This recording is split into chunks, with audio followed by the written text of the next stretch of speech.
Chapter 15. 12 were dead, 65 injured, 4 were missing. A crater more than 30 feet in diameter remained the only marker of where the heating plant had stood.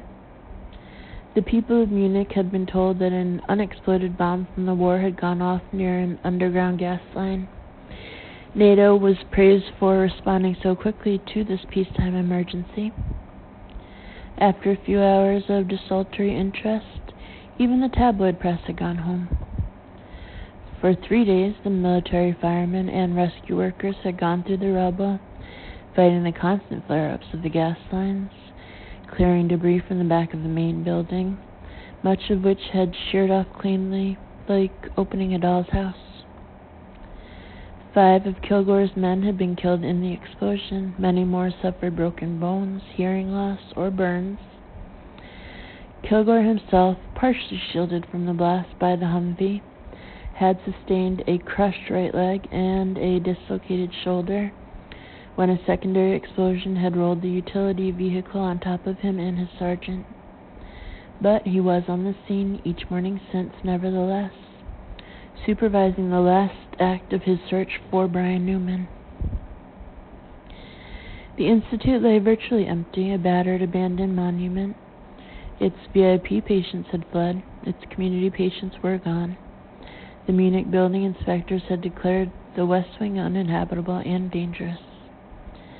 But Tabbert could be seen wandering its corridors, looking into its empty rooms, straightening crooked pictures, a forlorn figure who now spoke only in monosyllables when he spoke at all. But every morning, starting with first light, a special team of NATO military rescue and forensic experts probed through the crater and surrounding wreckage.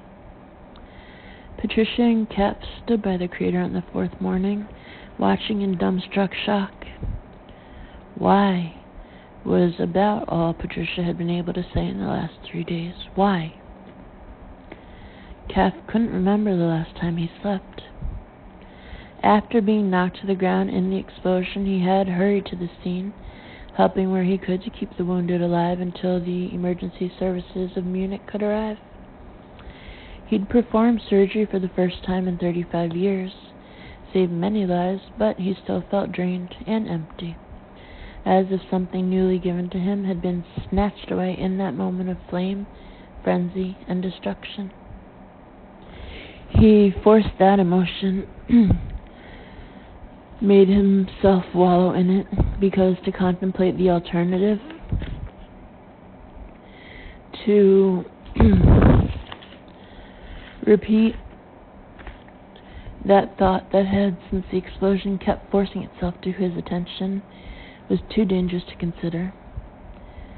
Patricia tapped him on the shoulder and pointed at some activity in the tent that had been set up for the forensic people. They slowly walked over. She noticed Kilgore sitting in a wheelchair, nodding grimly as he made notes on a clipboard.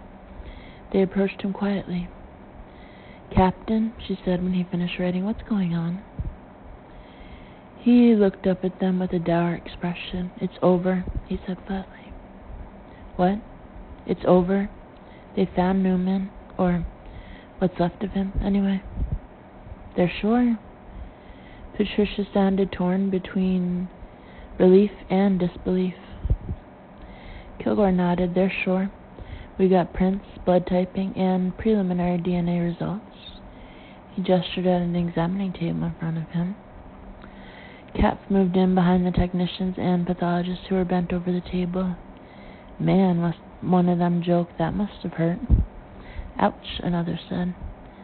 "Shut up and start preserving them," the lead pathologist said as he gently lifted the torn-out little finger with a pair of forceps. Lying next to it was a torn-out little toe. Cap turned and walked away. His car had been heavily damaged in the explosion, so he walked around to the front of the main building where NATO soldiers were performing taxi duty for the remaining VIPs.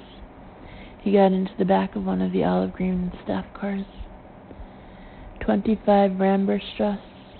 The driver nodded and pulled out. For the first time since that night, Cap realized that he was still wearing Newman's jacket. Without knowing why, he looked in the pockets. All he found was a card envelope. He held it up to his blurred eyes. Mon frère was all it said. He opened the envelope and read the single sheet of paper contained within. He recognized it as part of a poem by an American poet. He couldn't remember which one. Thy soul shall find itself alone, mid dark thoughts of the gray tombstone, not one of all the crowd to pry into thine hour of secrecy. Be silent in that solitude, which is not loneliness, for then the spirits of the dead who stood in life before thee are again in death around thee, and their will shall overshadow thee. Be still. Cap smiled, folded the note, put it back in his pocket, and easily fell asleep in the back of the car.